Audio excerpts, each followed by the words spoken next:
tidak bagus lagi ya. Jadi jika hamil di usia terlalu tua, maka ada faktor yang terjadi, yaitu kelahiran bayi BBLR, kecacatan, keracunan kehamilan, sampai menyebabkan kematian perdarahan dan lain sebagainya. Kemudian faktor yang ketiga yaitu terlalu banyak atau terlalu sering melahirkan. Ya, anjuran pemerintah itu dalam satu keluarga, dua anak Cukup. ada yang sudah lebih dari 3?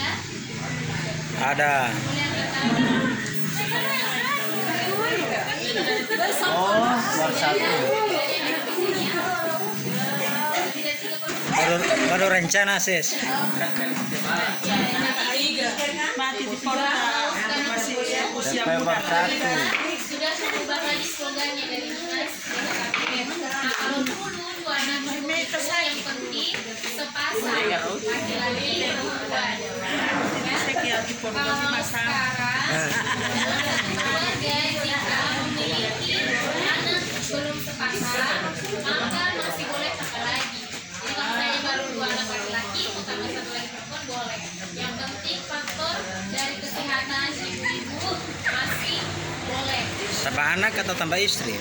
Kemudian tempat yang terakhir lalu dekat jarak. Kalau sekarang suami-suami sekarang jadi makan hati ya. Jangan begitu ibu, jangan gariskan semua. Iya. Pulang saja mana? Ya, jadi ini di zaman yang sekarang itu sulit ya. Kalau dulu banyak anak banyak rezeki, kalau sekarang malah kebalikan. Banyak anak makin sulit. Seperti ini tampaknya.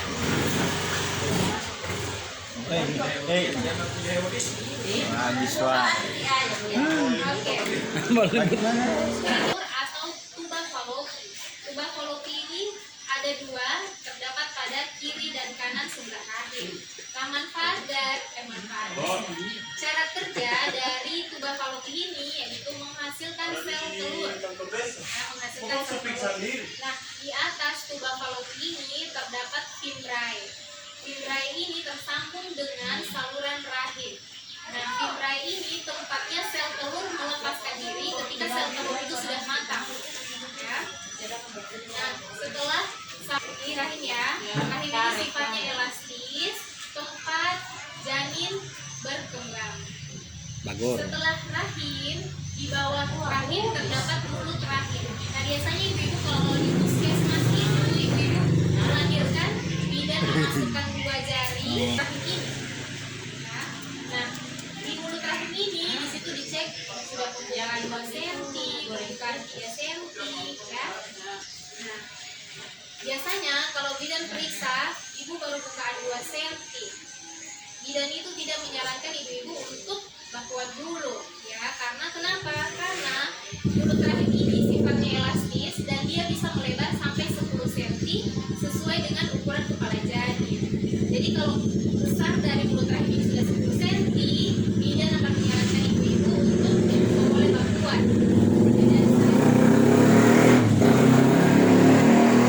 Oke, kenapa saya jelaskan ini? Karena masih banyak sekali ibu-ibu yang mendampingi entah itu anak, entah itu saudara.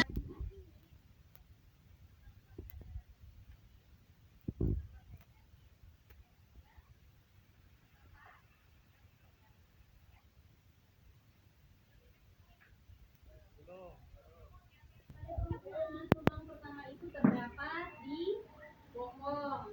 Fungsinya untuk mengeluarkan kotoran. Nah, pada lubang kedua itu ada di vagina. Fungsinya yang seperti saya jelaskan tadi ya. Kemudian lubang yang ketiga ada pada lubang kantung kemih atau kantung kencing. Itu tempat mengeluarkan kencing. Jadi pada perempuan itu kita harus bersyukur karena tempat mengeluarkan kencing dan berhubungan itu berbeda tempatnya. Tidak satu ya. Namanya steril. Oh, tadi matama. Kemudian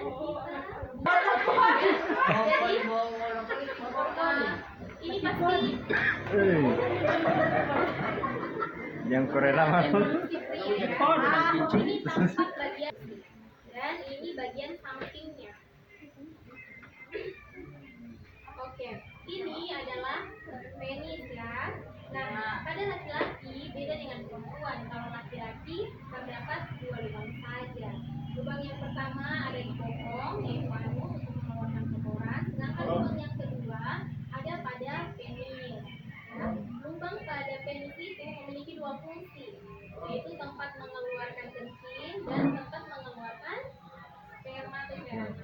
Jadi intinya pada laki-laki itu karena satu fungsi dalam satu lubang berarti tandanya kotor ya. Jadi sebelum melakukan hubungan senggama agar reproduksi kita tetap sehat dan terhindar dari penyakit menular seksual, sebaiknya sebelum melakukan hubungan senggama untuk membersihkan ya, jangan sampai baru pulang dari kobong so tancap gas. Hey. Jadi ibu juga sobat Kalau sudah pengen dari ya, jadi saling kurang menko deh.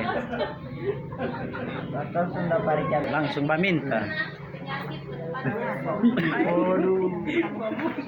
Minta kamu. Iya, di dalam penis ya. Jadi ingat hanya menghasilkan cairan di atas kelenjar prostat ini dia tersambung dengan kandung kemih. Kandung kemih itu tempat menghasilkan air kencing. Nah, kemudian di atas kandung kemih dia ada saluran yang tersambung dengan buah zakar. Buah zakar ada, ibu tahu? Apa? Mandul kan? Ya. Mandul itu biasanya yang keluar memang tampak ada cairan. Itu cairan mani tapi tidak ada kandungan spermanya. Ya, karena sperma itu tidak bisa dilihat secara kasat mata, tapi bisa dilihat melalui mikroskop. Jadi kalau laki-laki yang sudah Bagaya. Padahal saudara mengeluarkan sperma ya. Nah, spermanya masuk berenang melalui rahim. Nah, kemudian sel telur yang matang tadi, sel telur matang ini ditandai kita berarti dalam masa subur. Ya, jadi kalau masa subur sel telur matang dia melepaskan diri menuju ke fimbriae atau saluran rahim. Nah, sehingga ketika sel telur itu di sini, dia menunggu sperma datang. Nah, ketika sperma datang menghampiri sel telur tadi, akhirnya mereka sudah bersatu bersama, mereka sama-sama jalan ke rahim.